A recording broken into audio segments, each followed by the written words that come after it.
una dona de 40 anys va desaparèixer en una petita vila de tan sols 5.000 habitants, on mai havia succeït res. Al llarg de la setmana varen desaparèixer 5 persones més. 7 joves, autodenominats els descobridors de la veritat, varen començar a investigar pel seu compte els segrestos. N'Eulàlia, na Natàlia, n'Elisabet, n'Antoni, en Josep, en Francesc i na Carmina, amb en Gabriel, varen anar a l'habitatge on havien desaparegut les 7 persones. Els 7 joves i el petitó varen aconseguir eixir de la casa amb els 7 segrestats.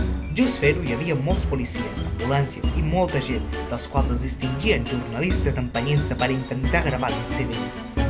Es varen emportar els 7 segrestats cap a l'hospital, on es varen curar les ferides que tenien, i els 7 joves de comissaria per a declarar sobre el que havien vist aquella sorprenent nit de Nadal.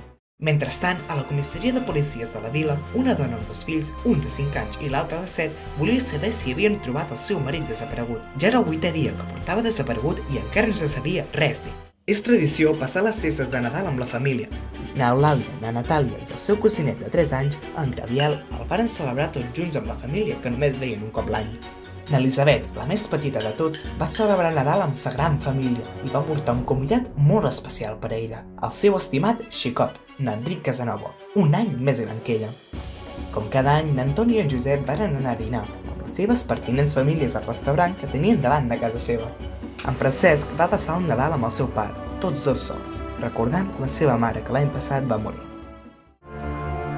I per a acabar, na Carmina, que els seus pares varen comprar una nova casa, la qual varen anomenar la Sarment, però no varen poder celebrar Nadal allà.